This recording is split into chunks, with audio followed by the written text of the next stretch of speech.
So I was talking to a client around the new year. He knows I'm a former witness, and we were just talking about like, hey, how was Christmas? And at one point he's like, whoa, hold up. Jehovah's Witnesses don't celebrate Christmas? I'm like, dude, have we met? Like, I thought it was a given that he knew that. He's like, so no Easter, no birthdays. Like, he just starts listing them off. I'm like, no, man. Like, you need to do a video, because he knows I make videos, for people like me who just like are completely clueless and don't know this stuff. So anyways, here you go. 10 things Jehovah's Witnesses can't do in case you missed it. 1, no holidays.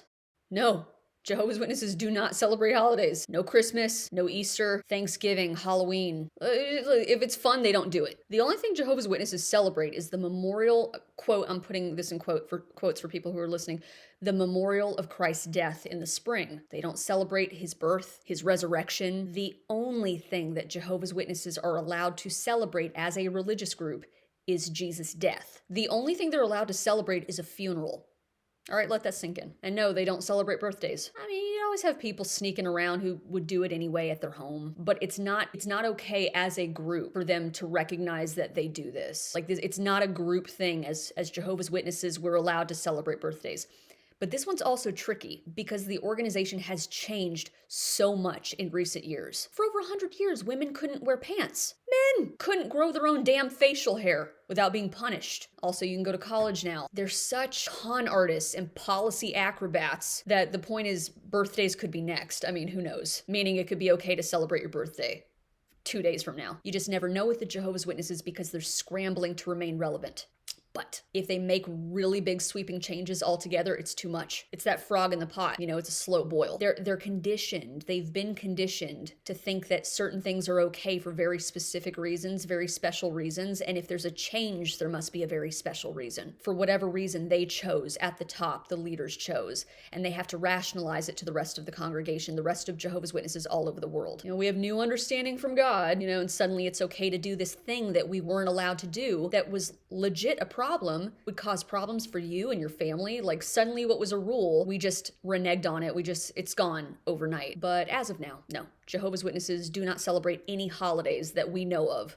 No Judeo-Christian holidays, anything like that. And forget that. No Ramadan, Groundhog Day. All right, it's all off limits. What about February 2nd? Would you want to do it on Groundhog Day? No, I celebrate privately. Oh, that's right. Number 2, no politics. So this one's weird. The last point that I talked about is a punishable offense. If you are a Jehovah's Witness who celebrates Christmas, you got a Christmas tree up in your house, you will get in trouble. And that's what I want to say kind of at the outset. You have to understand the culture of Jehovah's Witnesses. There are things that Jehovah's Witnesses can technically do that are not a punishable offense on paper. So back to politics. If I'm a Jehovah's Witness and I go out to vote and someone sees me from the congregation, whatever, I don't know, somehow somebody catches wind that I went out to vote, they are going to take that back. They're going to gossip. People in the congregation are going to avoid you. You're going to be considered bad association because you're supposed to be politically neutral. It's not a good look. Number 3, no church. You cannot attend other church services. You can't attend a wedding at a church, even if it's your own family. Like when I was growing up, I couldn't go to my cousin's wedding in Brooklyn because she was getting married at the Catholic Church. But yet anything regarding another church, interfaith, is strictly prohibited. Like, and again, when I was growing up, I was a Jehovah's Witness. My brains were completely scrambled. I was trying to, convert my classmates and invite people to the Kingdom Hall where Jehovah's Witnesses go to worship. And some of my classmates, when I would invite them, they'd be like, oh yeah, sure, I'll go to your church if you go to mine. And I'm thinking to myself, like, they don't get it. I can't go to your church. So anyways, if you did any of the above, the severity of the punishment depends. But like, if you just start outright going to church, going somewhere else because you want to explore that church and that belief system, I'm not even saying that you've joined. You're not a member yet. You haven't made any big commitments. You haven't been baptized. Or maybe you have a friend or a coworker. You want to support them, and learn about their faith. Hardcore shunned. You will be labeled a, quote, apostate. You will be a traitor to the organization. In fact, if you leave another church to become one of Jehovah's Witnesses actually require you, the leadership requires you to provide proof of a disassociation letter from your previous church. They want proof that you revoked your membership and renounced your previous faith. So that's what I did when I disassociated from the Jehovah's Witnesses. Number 4, no worldly friends.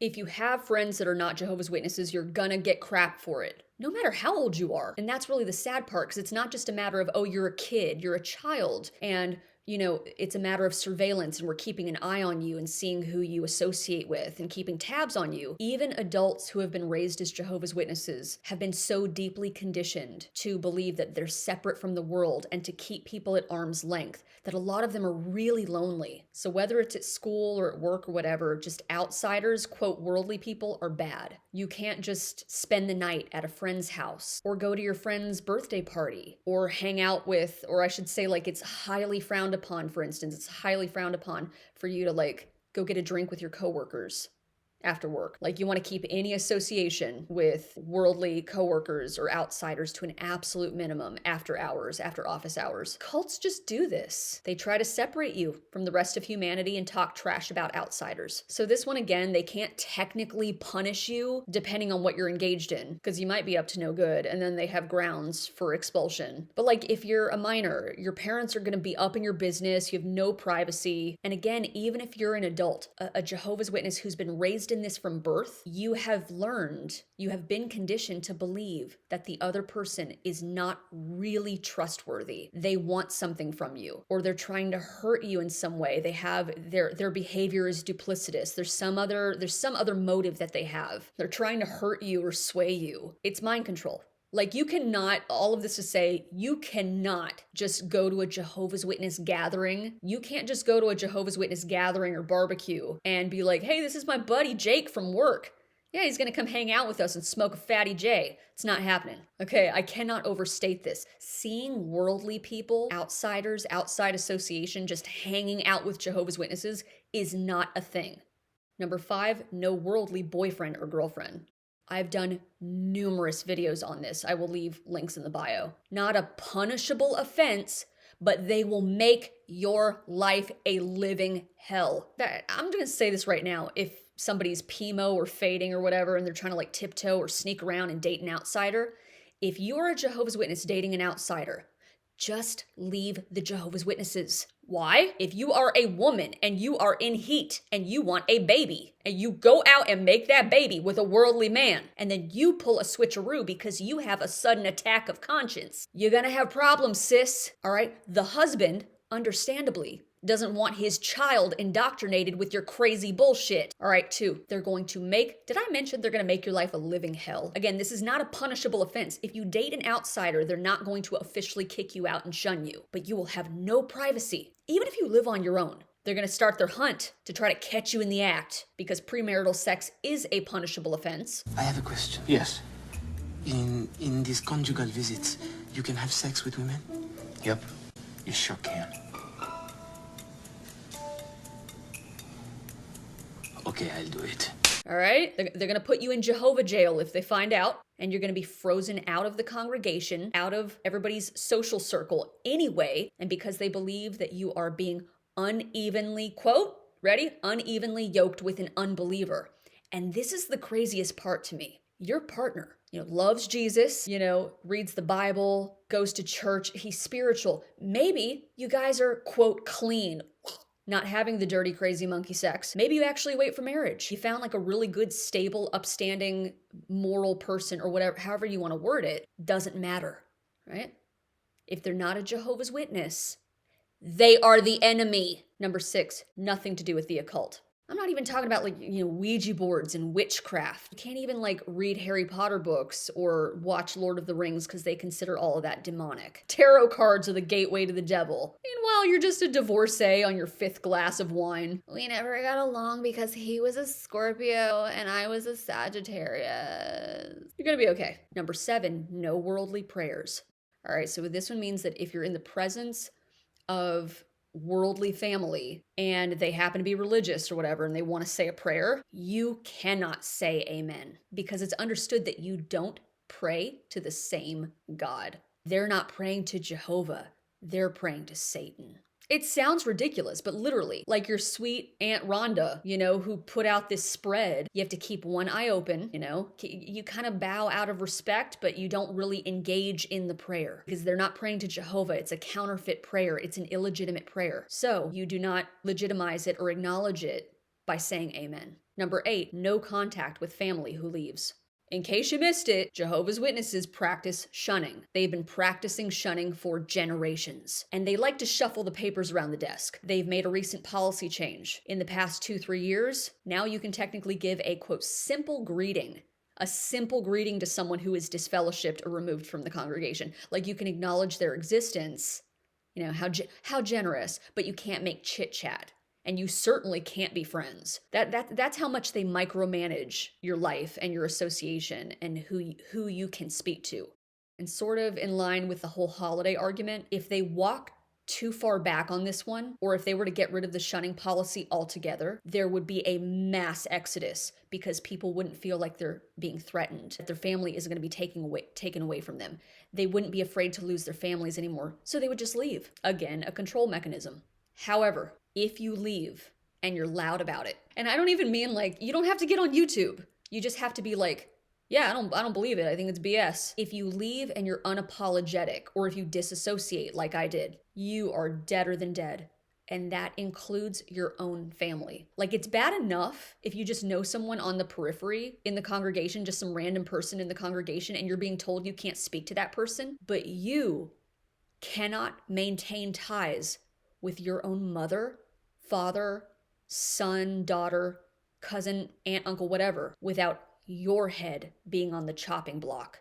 If you're caught associating with them, you will be considered disobedient. You're breaking the rules. You could lose your privileges. Another thing cults do, as if it means anything. You could lose your privileges or your position in the congregation, like if you're an elder or you have some kind of clout. And because so much of your identity, your whole identity, is being one of Jehovah's Witnesses, this is actually a legitimately terrifying prospect for you to get in trouble for speaking to your, son or daughter or mother, father, whoever's removed or disfellowshipped, and then you get in trouble and you're not a Jehovah's Witness anymore. So they have to think about that, and they have to do basically pros and cons list, cost-benefit analysis of whether or not it's worth it to them to keep a relationship with you. It's sick. Number 9, no smoking, but pot's okay? Pot's okay now? Or for medicinal purposes, but how are they going to keep track of that? I'm genuinely curious if somebody in the comments can tell me. Is it how do they keep tabs on that? Do you have to show proof that my doctor says I can smoke pot? And yet the crazy part, this is the part that blows my mind. You can't smoke cigarettes. That's a punishable offense because you're, quote, defiling the body. Guess what else defiles the body? Alcohol. I don't care if you drink. I'm just saying the logic is stupid. It doesn't make any sense. Oh, and you can get a tattoo now. That happened 10, 15 years ago? That's a conscience matter. Can't smoke pot, now you can smoke pot. Can't smoke a cigarette. All ties together. It's the constant flip-flopping. But you can get wasted. You can drink, in other words. They're not like Mormons, they can't even drink coffee. Jehovah's Witnesses can get loaded and beat their wives. But you can't smoke a cigarette. And number 10, no apostate material. Okay, this one is straight up. If you're caught reading anything that is critical of the Jehovah's Witnesses, a book, watching this, you're cooked. 100% punishable offense. You're even discouraged. Oh, you guys are going to like this one. You're discouraged from reading their own literature from the past. The stuff that Jehovah's Witnesses used to print, those watchtowers that are annoying that get laid on your porch or crammed into your door on a Saturday morning? A lot of those publications, magazines, books, you name it, are now considered obsolete to the point that elders, the church officials of the congregation, were being ordered to burn books. Yes, burn their own literature. That's wild. Yeah, nothing, absolutely nothing critical of the organization. Definitely not watching any YouTube videos like this. In fact, if you got to this point and you're a Jehovah's Witness and you're waking up and you're questioning, you're extremely brave. It is absolutely terrifying to click on that first video or website or, read that book or that article. So really, bravo to you. And it's not even about come to the other side. Believe me, look for yourself. Critical thinking. Yeah, they're just taught to think a certain way and to fear certain things from the time they were infants. If they were born into this, they don't know anything else. So there you go. Thank you so much for watching. Hit that like and subscribe button, and I will see you in the next video.